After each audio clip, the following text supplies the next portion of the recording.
Assalamualaikum warahmatullahi wabarakatuh. Nama saya Salsabila Zahra dari kelas 12 IPS 1 akan mempresentasikan materi beriman kepada Qadar dan Qadar.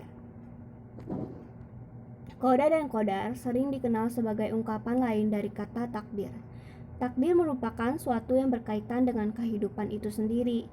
Hukum dari takdir bersinggungan dengan sebab dan akibat yang saling mempengaruhi terhadap hasil takdir.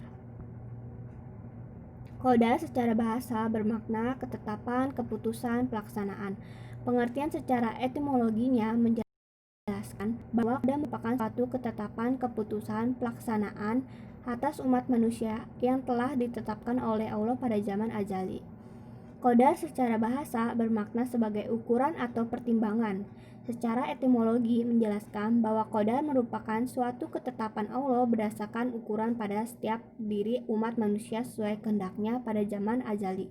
Makna secara luas dari qadar yaitu bahwa qadar merupakan gambaran kepastian mengenai hukum Allah.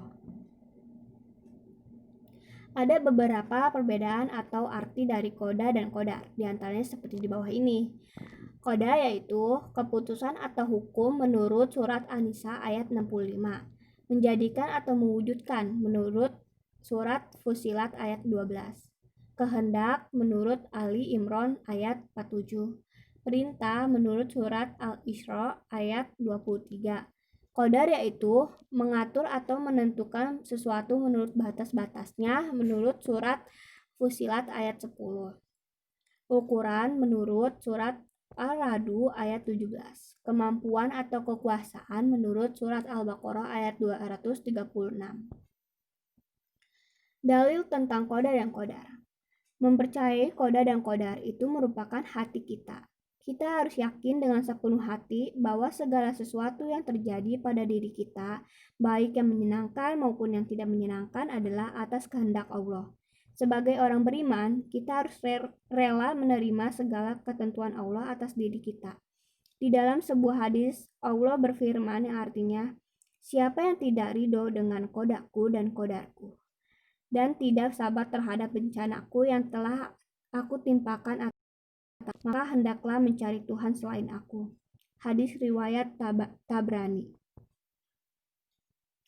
Hikmah beriman kepada qada dan qadar. 1. Termasuk orang beriman untuk masuk ke dalam golongan orang beriman tentu harus memiliki rasa iman kepada qada dan qadar. 2. Lebih banyak bersyukur. Mereka yang beriman kepada qada dan qadar adalah orang yang akan lebih banyak bersyukur. 3. Selalu berusaha. Keimanan kepada qada dan qadar membuat seseorang akan selalu berusaha melakukan yang terbaik. Dengan usaha dari seorang manusia, maka Allah akan memberikan jalan yang ringan baginya. 4. Lebih tawakal. Hikmah lain dari beriman kepada qada dan qadar adalah mampu menjadi lebih tawakal. Kita akan menjadi lebih ikhlas dan rela menerima setiap keputusan Allah Subhanahu wa taala. Macam-macam takdir. Takdir mualak. Secara bahasa artinya sesuatu yang digantungkan. Makna arifahnya, takdir mualak merupakan takdir Allah tetapkan tergantung dengan peran serta umat manusia melalui ikhtiarnya. Manusia diberi Allah kesempatan untuk berusaha semaksimal mungkin, sedangkan hasil akhirnya akan ditetapkan oleh Subhanahu wa taala. Takdim mubram. Takdim mubram secara bahasa berarti sesuatu yang tidak dapat dihindari atau direlakan, sehingga merupakan sesuatu yang sudah pasti secara arifah. Takdim mubram merupakan ketentuan mutlak Allah terhadap umat manusia sehingga manusia tidak bisa menghindarinya. Contoh takdir mualak dan mubram. Contoh takdir mualak, pertama, bodoh menjadi pintar karena belajar. 2. Bekerja keras supaya menjadi kaya raya. Contoh takdir mubram. 1. Kematian tidak bisa dihindari. 2. Jenis kelamin manusia dan terjadinya kiamat. Ciri-ciri orang beriman kepada qada dan qadar. 1. Bertawakal kepada Allah Subhanahu wa taala. 2. Senantiasa bersikap tawakal. 3. Menanti perintah Allah Subhanahu wa taala dan menjauhi larangan-larangannya. 4.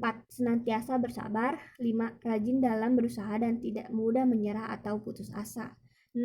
Mengisi kehidupan dengan hal positif buat mencapai kebahagiaan di akhirat kelak.